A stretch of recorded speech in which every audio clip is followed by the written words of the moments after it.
Hello! Today, let's read Corduroy. Corduroy is a bear who once lived in the toy department of a big store. Day after day, he waited for all the other animals and dolls for somebody to come along and take him home. The store was always filled with shoppers buying all sorts of things, but no one ever seemed to want a small bear in the green overalls. Then, one morning, a little girl stopped and looked straight into Corduroy's bright eyes. "Oh, Mommy," she said, "look, there's a very bear I've always wanted." "Not today, dear," her mother sighed. "I spent too much money already. Besides, he doesn't look new. He's lost the button of his shoulder straps." Corduroy watched them sadly as they walked away.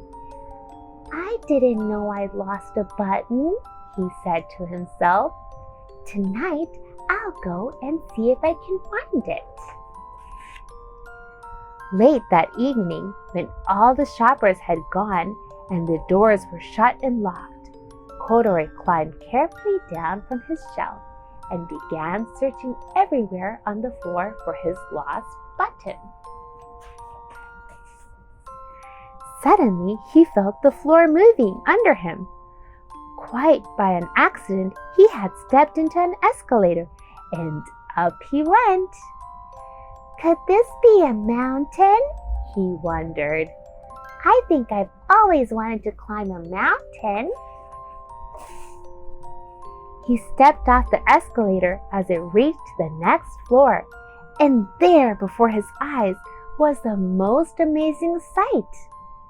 Tables and chairs and lamps and sofas and rows of beds. "This must be a palace," Corduroy gasped. "I guess I've always wanted to live in a palace."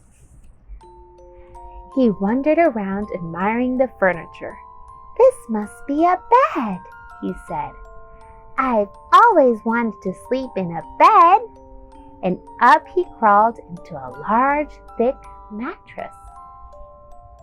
All at once he saw something small and round. "Why, here's my button!" he cried. And he tried to pick it up, but like all the other buttons on the mattress, it was tied down tight. He yanked and pulled with both paws until pop! Off came the button, and off the mattress Corduroy toppled. Bang! Into a tall floor lamp. Over it fell with a crash. Corduroy didn't know it, but there was someone else awake in the store. The night watchman was going his rounds on the floor above. When he heard the crash, he came dashing down the escalator. "Now, who in the world is that?" he exclaimed. "Somebody must be hiding around here." He flashed his light under and over sofas and beds until he came to the biggest bed of all. And there he saw 2 fuzzy brown ears sticking up from under the cover. "Hello," he said. "How did you get upstairs?" The watchman tucked Corduroy under his arms and carried him down the escalator and set him on the shelf in the toy department with the other animals and dolls.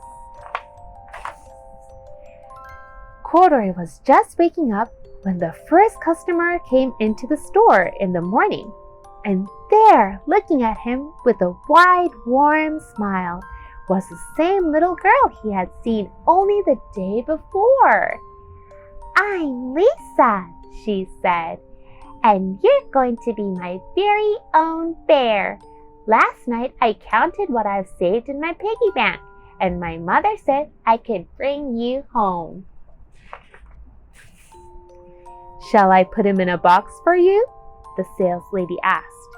"Oh, no, thank you," Lisa answered, and she carried corduroy home in her arms. She ran all the way up 4 flights of stairs into her family's apartment and straight into her own room. Corduroy blinked. There was a chair and a chest of drawers, and alongside a girl-sized bed stood a little bed just the right size for him. The room was small, nothing like that enormous palace in the department store. "This must be home," he said. "I know. I've always wanted a home." Lisa sat down with Corduroy on her lap and began to sew a button on his overalls. "I like you the way you are," she said, "but you look even more comfortable with your shoulder strap fastened." "You must be a friend," said Corduroy. "I've always wanted a friend." "Me too," said Lisa, and gave him a big hug.